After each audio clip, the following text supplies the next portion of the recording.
Welcome to the HIV podcast. Each week we focus on a person, historical event or pop culture moment linked to HIV and explore the story of what actually happened. I'm Sarah.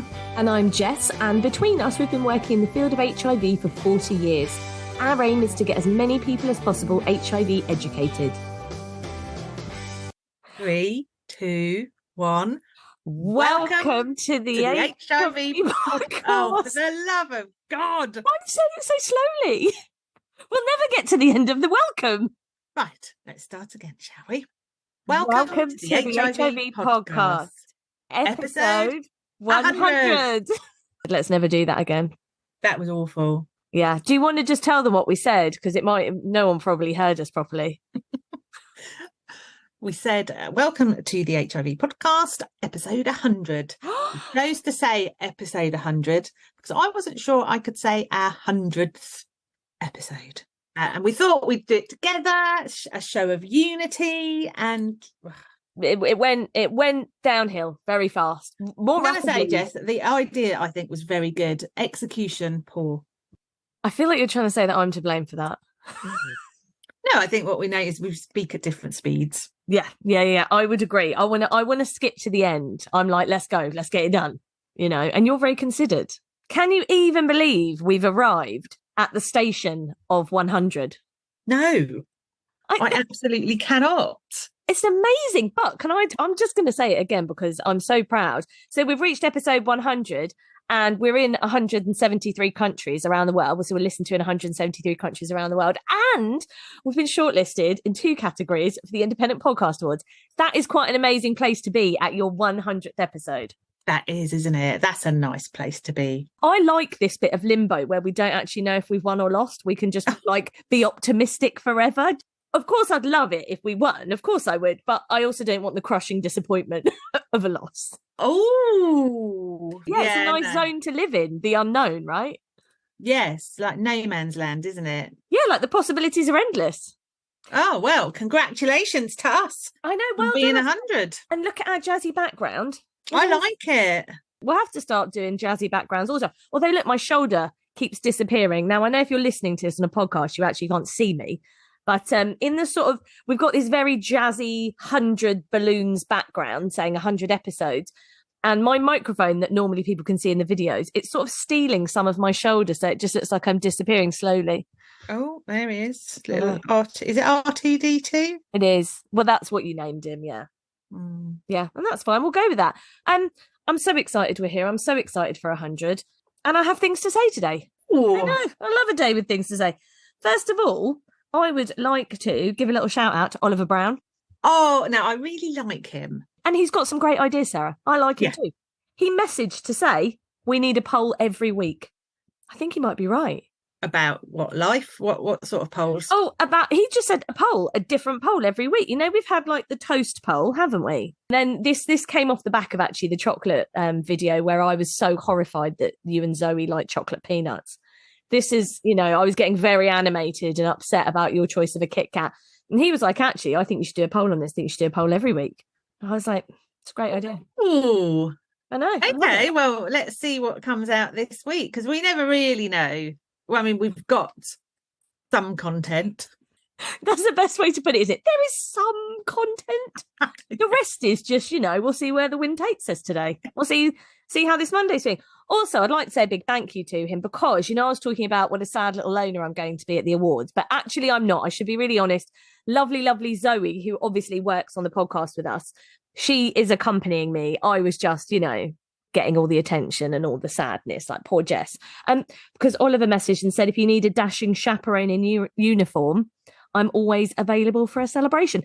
Thank you so much for the offer, Oliver. I should have actually said, rather than getting the sympathy, that lovely Zoe is coming. He's so lovely. This is why I like him, because I think he's a genuinely lovely person. And as we know, they are very rare these days. But not in our podcast community. I found actually most of our podcast community is just lovely. I would agree with you, yes. Yeah. So it's like we've scooped up all the lovely people around the world and created our own community. And one day we will take over the world. Well, do you know what? I think they just get it, don't they? We're all of sort of the same mindset and everyone sort of wants the same thing. I'm just going to say we're all just lovely. Excellent. So I'm going to ask you a question because you handle all the social media and it's our 100th episode. I said 100th. Yay, go me. And we are kind of praising ourselves, but so we should, Jess. We've made it this far. What do you think is the most common perception about our podcast? So when people listen to it for the first time or are thinking about listening to it, how does that tally up with the feedback we get once they've listened to it? Oh, do you know, my knee-jerk reaction is to actually say people are pleasantly surprised. Now, that might sound like a really odd thing to say. I think quite often the feedback that I've gathered is that people initially go into this thinking, oh my goodness, it's going to be quite intense. It's going to be quite raw and gritty. We're going to talk about, people's stories, and it's going to be it's really going to capture me in an emotional way. Not that it doesn't do that, but I think then they quickly realise that when we say we're trying to normalise HIV, it's because that's exactly what we're doing. We're trying to talk about it in a day-to-day fashion, in a more upbeat fashion, in a day-to-day fashion, where sometimes we rant, sometimes we laugh, occasionally I get a bit teary. There are loads and loads of podcasts out there, and fantastic podcasts at that do talk about people's stories of living with HIV that are extremely, I suppose, gritty, we'd say, and raw. Mm-hmm. But yeah, people are right. That's not what this podcast is it? No. Well, no, because it's not like that in real life, is it? I would never describe kind of our drop-in as raw and gritty. Exactly. And I'm not sure why. Is it that sort of morbid fascination people have where it's like, oh, if I, that's what this needs to be to draw me in?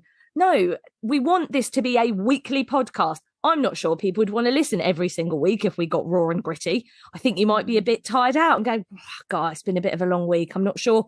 I've got my own issues going on. Not sure I want to listen to that. The exact point of this is to be a weekly podcast that continually educates people about HIV. And I think not long ago, we had a comment from someone who said everyone in America, obviously I know we're all over the world, but everyone in America needs to hear your podcast. You talk about HIV as commonly as you talk about what you've done on the weekend. That's normalizing HIV. It's not being shocking.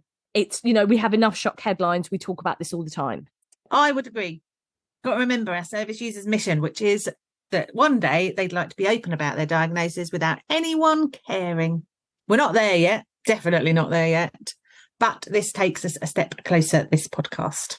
Yeah. When people do listen, I would say they're, like I said, pleasantly surprised in a way of, I think they laugh more than they ever thought they would. Probably at us, Sarah, I imagine. Well, I don't know. I think there's a good 5 to 10% that think, how on earth did those two manage to run a charity? Yeah. You're not wrong. You're not wrong there. But that is a good question for our 100th episode. There you go. I haven't got any more questions. I've only got one. Well, I liked that one because I think you're so right. I think the perception of what we do, we know the perception of HIV is the shock value. That's what it always is. Even, we've talked about in soap operas, the storylines that involve HIV, they're the shocking ones. And we talked about the Iceland headline recently. I know they changed that. That's fantastic. But it's still shock value in the news. We are trying to normalize something, and we cannot do that if it's constantly just, talked about like something absolutely shocking. I don't think I could be in shock that often, Sarah. I don't think I could be in shock for half an hour every single week. No, God, it'd be very wearing, wouldn't it? And everybody who listens regularly will know that me and you are not drama llamas, are we? No. Oh, that needs to be our new strapline under the podcast, Sarah. I think that's my favourite thing you've ever said. We are not drama llamas. The HIV podcast, no drama llamas here. There you go. That's what you want to put in the entry to the British Podcast Awards. No drama llamas here. No drama llamas. I absolutely love that. Speaking of drama llamas, obviously we're moving into anti-vaxxers episode 2. Oh, yeah. Okay. I see your point. But I like it. And to be fair, I was really nervous about sort of all the anti-vaxxers coming for us. We haven't had any comments, which unnerves me slightly. Give it time. Okay, so we're doing the second part of our anti-vaxxers episode. And actually, I've got a bit of a job for you this week while we're going through this. Questions, jobs, what is it, like I work here? Yes. Your job this week is to look at whether there was any substance to what the anti-vaxxers claimed when I tell you kind of what the basis was for their kind of anti-vaxxer comments. Oh, I like it. I'm like an Okay. impartial party. Yeah. So as a person on the street, if you'd seen this rumour or this kind of report, would you have also assumed what the anti-vaxxers did and what they kind of acted on? Yeah, I like it. Just before we start, I have to tell you, because your head, Sarah's head is sitting in our jazzy background, it looks like we're 1,000 episodes in. Look, it's like cut out the middle. Oh no! Look, it's only 100. We'll get to 1,000. We'll get there, Sarah. I feel like it's some sort of code. Oh, it is a bit sort of binary, isn't it? Okay, fabulous. Let's do it. I can be impartial. I'm ready. Okay, well, yes, you can. So let's see if you can understand how people made the connection. So we're starting with the BBC website. I see, another trusted source for me. Yeah, me too. So do you remember when everyone scientific was involved in finding a COVID vaccine? Do you remember that race against time? Yes, yeah, everyone was, weren't they? Having a bit of that. Well, there was an Australian company called CSL, and they were developing a vaccine just like lots of other places were around the world. But their trial had to be abandoned when the participants developed false HIV positive results. Well, I was going to say why, but I'm pretty sure we're going to get onto that. Yes. So the vaccine had been in stage 1 of trials, so very early trials, and it was proving to be effective in making antibodies. It's good, it's what you want. But it also generated HIV antibodies in some recipients. So that, of course, meant that they showed false positives for HIV.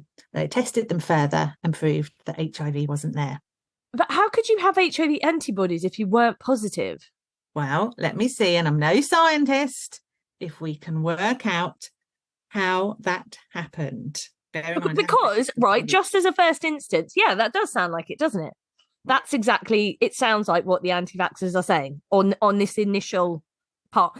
And you'd probably have stopped reading the rest of the article, wouldn't you? And you've just gone, because people love a shock value story, don't they? Yes. So the science behind this, I'm not a scientist. We both know this. So I don't think I'm going to explain this very well, but it is something to do with antigens. Sounds scientific, doesn't it? And plasma cells. So a protein made by plasma cells in response to an antigen, a substance that causes the body to make a specific immune response. Okay. Yeah. Each antibody can bind to only one specific antigen. So essentially, antibodies are proteins produced by the immune system to specifically target and neutralize pathogens and toxins. Okay. We already know this because the HIV virus gets around all of that, doesn't it? So they recognize and bind to specific pathogens, marking them for destruction by other components of the immune system. So they find everything in your immune system, antibodies this is, that shouldn't be there and mark it for destruction. But that doesn't work with HIV. I think what happened in this case is that the immune system got confused with the vaccine that was being put into the body and the antibodies that were being put in. And I can't explain the science behind it because I think it's probably quite complicated. Yeah. But for whatever reason, it's brilliant podcast content. It took the antibodies from the COVID vaccine and assumed it was HIV. Right. So it's not that we're actually saying it literally found HIV antibodies, even though I do know what you're getting at, because obviously we would assume that because that's what an HIV test would pick up. But let's look at a COVID test, for example. Do you remember in the early days when people were using orange juice, like school kids and stuff, to give themselves a positive result? Because there was just something within that. And that's what you're saying. There was something within that vaccine that then the tests were getting confused about, and it was flagging it up as, well, giving a positive test result for an HIV test.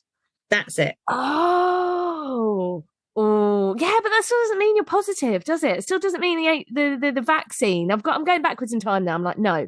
If they were reading the article properly, they would know that. Well, the headlines, I think I can understand where they were coming from on this one.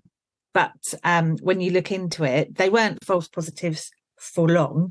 It was just a flaw in the vaccine that they were producing. So, you know, the immune system's getting completely kind of confused. Poor immune system, just what's any of this? poodling around the bloodstream, and all of a sudden it's like, oh God, we're under attack.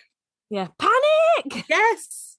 And as we all know, the HIV antibodies will always just be like, well, just not bothered. You can't even destroy me. So I just give zero fucks. Yeah. Off you go. See you later. Yep. And the poor little immune system's like, where's my work manual? I've come across this before. I imagine it happens. I like at that point. If I'm explaining it to service users, I lose them, glazed eyes, just like, oh, she's off again into some weird fantasy world. Yeah, they're like, is this an HIV support service? And you'll be like, yes, stay, it is. But come, look at this flip chart where I've drawn an army of immunity over here. And then here are I mean, many a service user's just gone, do you know what? It's just not worth the hassle. Yeah, just don't worry about it. I don't need to know the explanation. Let's just move on. I'll go out of county, find support elsewhere. Anyway, CSL said fixing the flaw in the antibody in their vaccine would take about a year. And so what they decided to do was abandon the trial. Oh, they must have been so gutted. Because they knew they just wouldn't get there fast enough and they'd get beaten by another company, right? Well, I think yes. So they said they could fix it, but it would take time. Yeah. And also they were worried about issues with self-confidence and that a false positive test for HIV would have caused confusion, which is fair enough. Yeah, that's true. The vaccine co-lead, Paul Young. I don't think that's the Paul Young that I know from the 80s, wherever you lay your hat, that's your home, that kind of Paul Young. No, I hope it is. I hope that he abandoned the COVID jab. Oh, I was going to say, actually, the timeline doesn't work there. I was going to say he abandoned the COVID jab, development in, for his pop career, but I realised that it's the wrong way around on the timeline. No, I think he was furloughed and this is what he did. He was co-lead. I imagine the other co-lead, Simon Le Bon, probably. Or maybe someone from Bananarama. Your favourite, wasn't it? Sarah, Yep. What was the band that you were in called when you were young? Cherry Rama. I know. I just wanted you to share that with everyone. That is how much Sarah loved Bananarama. She had her own band called Cherry Rama. Oh, but I cannot express to you how cool they were. They are. I would agree with you. I love Bananarama. And what irritates me is when people take the Spice Girls, for example, and say, oh, yeah, they created girl power. Didn't. Bananarama did. Way before that. I'll tag them in this, Sarah. They can know of your love. Well, our love. Oh. Yeah. Anyway, vaccine co-lead, Paul Young, along with his colleague, Simon Le Bon. Paul Young, who might be listening to this, the actual one that did this on the vaccine site, they just couldn't give a shit about who I actually am. Just busy having their hilarious jokes. No one's bothered about my scientific career. Which, if I must say, had fallen flat on its face. Poor Paul Young. For that moment, I'm sure he's kind of riding high now. He said he's devastated after 11 months of living and breathing this project. Tough decision to take, but the urgent need for a vaccine has to be everybody's priority. Fair enough. Yeah. Went on to say, or some other medical experts went on to say, in general, about 90% of vaccines never make it to market. Wow. To make him feel better. What else are they looking for vaccines for? Just everything. Everything. Because you can get one now if you're allergic to cats, can't you? Yeah. What, just an injection to stop you being allergic to them? Yeah. A friend of Ben's got a cat and he'd be like, oh, I wonder which way around he did it. Because in my mind, I've always assumed he knew he was allergic, got a cat. And I was like, why get a cat if you're allergic? But maybe he got the cat, loved it, and then realised he was allergic. That would make more sense, wouldn't it? Yeah. Oh, gosh. Okay. Right. So, yes, 90% of vaccines never make it to market. And they're also saying that we've been spoilt with the unprecedented swiftness and success with which other COVID-19 vaccines were developed. Fair enough. But this one didn't even get to market. So then how has this rumour then continued? Because this one just got stopped. Well, I imagine the papers, the Australian papers most definitely would have been reporting on this, wouldn't they? Because, they're in a race against all the other countries. And then if you just read the headline and say, oh, look, gives you a positive reading for HIV, which is actually negative, that's it. That's another rumour. That's where it stems from. So what do you reckon? Can you see where they were coming from? It's hard because it depends how much of the article you actually read. Like so many things. Exactly. So I think if that's a headline, then that does sound like it, doesn't it? That absolutely does. But I mean, like any headline, like we learned with the one the other week with the Daily Mail, and like I said, they've changed it. Well done, brilliant. But initially, that headline it's attention grabbing, and that's the point, isn't it? It sort of sacrifices the truth in some respects, those headlines, those attention grabbing ones. Because like you're saying, most people would just skim them and then move on. Yeah. Okay. Another theory, this time around having the vaccine increases your risk of contracting HIV. So we've done the having the vaccine gives you HIV. Yeah. But this is just saying it will increase your risk. I mean, it's wrong. We know this. Both of us know this. But here's where the rumour stems from. Oh, we are deep diving into science. It's just not my strong suit. It's just not for the 100th episode, Sarah. No, I know. I thought I'd use the 100th episode to highlight what we're worst at. If you could, please. I think I'm doing it right now. So I've got an article that was in the Lancet, and it's somebody called Susan P. Bookbinder. Susan and her colleagues expressed concern that COVID-19 vaccines utilising, get ready for this, replication defective adenovirus vectors of human serotype 5 might increase the risk of HIV-1 acquisition. I think that's all I need to say on that. What? And that is how a rumour started? Yes. How did anyone make sense of that to realise what she was saying? Well, I know, right? What on earth does it mean? She's talking about two vaccines. One called Sputnik V 5.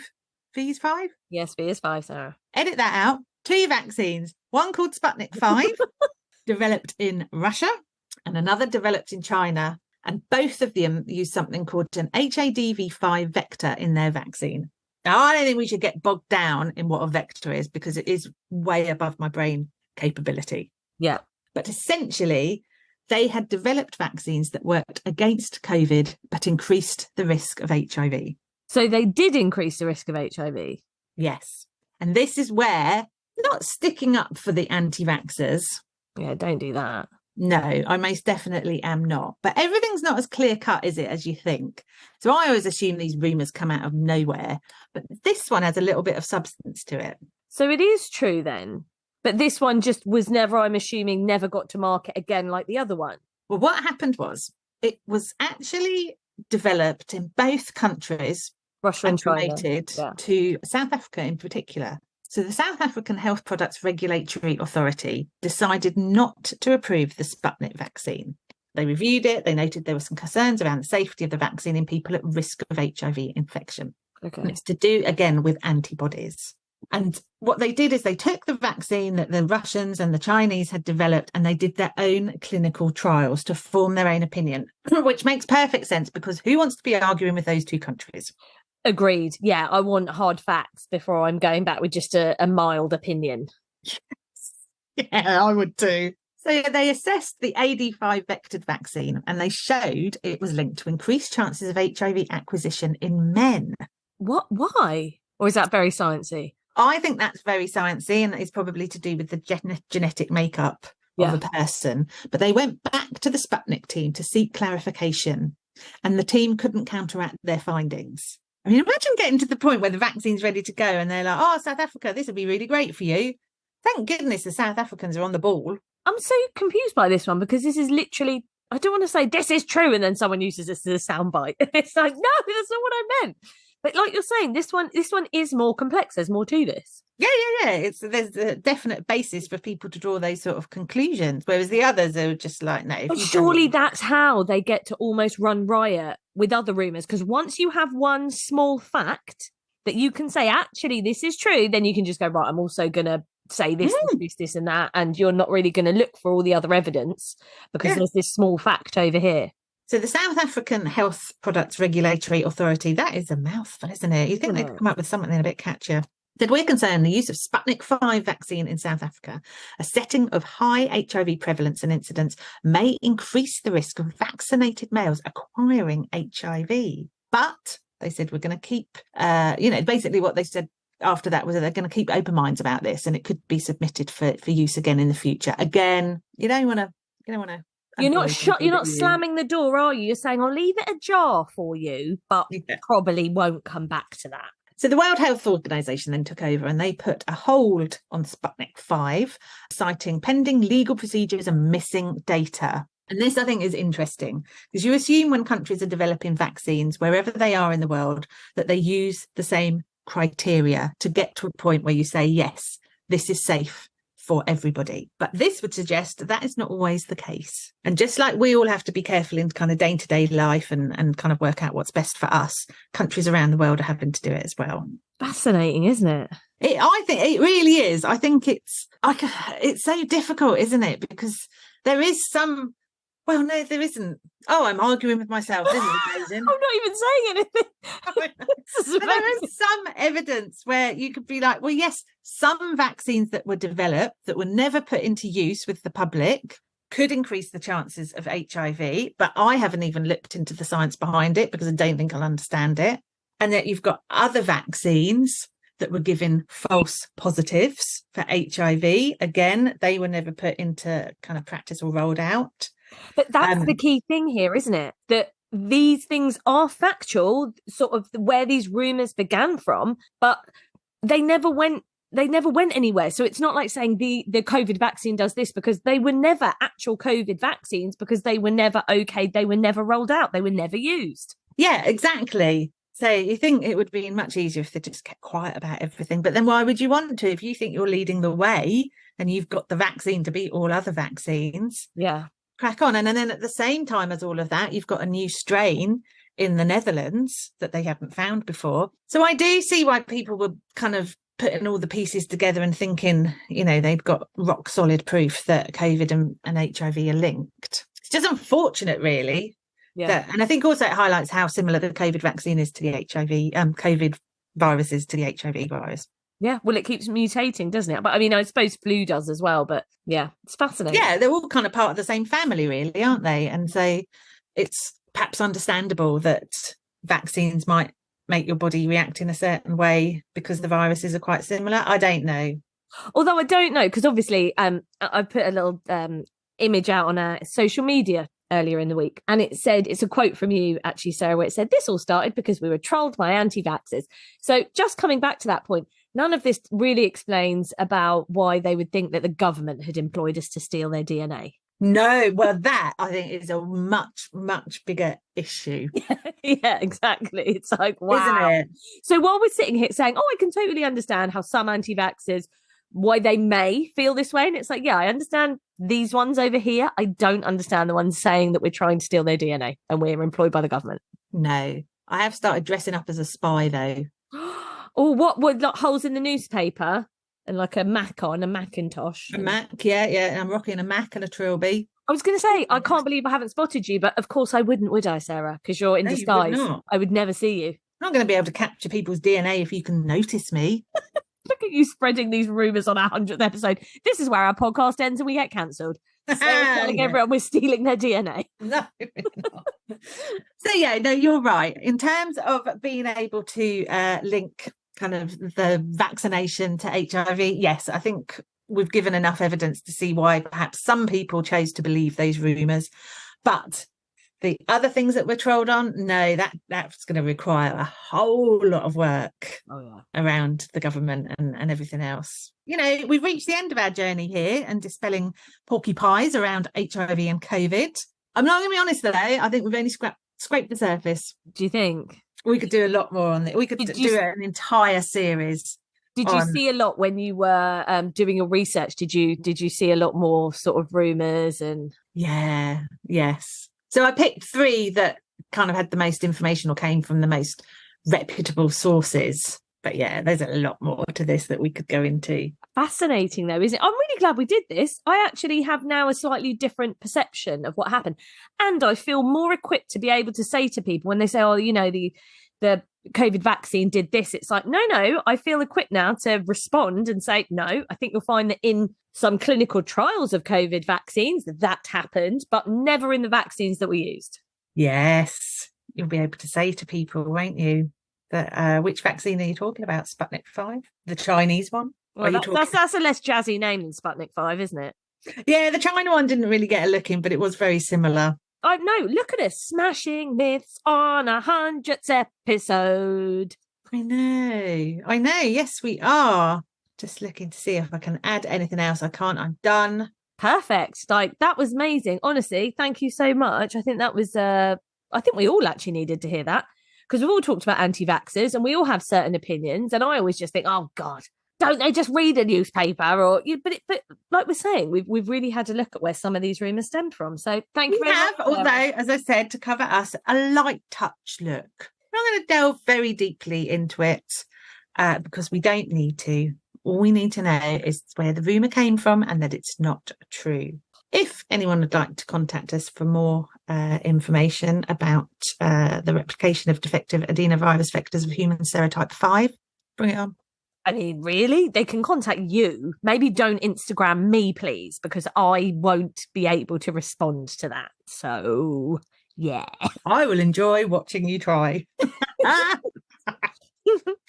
And while we're speaking on our 100th episode, please don't forget to keep sending your voice notes in for our disclosure episode that we're preparing for World AIDS Day. I have had some really, really lovely ones, and I'd really love to give a shout out to Stephen Hart, who is one that I really loved. So thank you for sending that over. His dulcet tones, Sarah. I just keep playing it on repeat if I get too stressed. Yes, we should do that in the office. Yeah. Just Stephen Hart on repeat, everyone. We should make him do a meditation. like, chill us out. Play it. Ooh, how much you charge for that? Next week, what are we doing? So next week we're doing disclosure. We've got a bit of a sort of disclosure series. We're not really sure if it's one episode or three. One or three. I'm like 1 or 2 or 3. We're not really sure if it's 1 episode, 2 episodes, or 3 episodes currently. But obviously we are preparing voice notes for our one on World AIDS Day. But initially we're going to talk all about disclosure next week, which we're very excited about. So thank you for listening and being on our journey of our 100th episode. So I've stunned Sarah into absolute silence. No, I was just looking at how long it was. I don't know if it's 1 or 2. It's hard to tell. Sarah, I feel like we never know anything, but it works out okay. We've made it here to 100. And, it will just keep happening, I feel like. This podcast happens to us. Oh, I'm glad you said that. Do you ever get to the end of it sometimes and think, what on earth has happened in this last... It only goes out for half an hour, but you can absolutely guarantee it's at least an hour that we're... Yeah. Do you ever get to the end and you're just like, oh, crikey? So for me, it's more when I edit it and I'm like, what? And I have to cut out some, like you said, it's normally about an hour that we record for. And then I edit it down into around half an hour. Mm-hmm. I mean, imagine people, the things that go on in that cut out 30 minutes. It's a lot. And I'm like, what? It's just bizarre. But I honestly think we're really talented at just going off on a tangent and not even realizing we've done that. I think that's a skill. I'm not sure where it's going to be useful for us yet, but it is a skill in itself. Is it a skill if it's not useful? Thanks for listening to the HIV podcast. If you enjoyed our podcast, please like, rate and subscribe wherever you listen to your podcasts. You can now also follow us on Instagram and TikTok at the HIV podcast for behind the scenes insights and video. The HIV podcast is produced by Thames Valley Positive Support.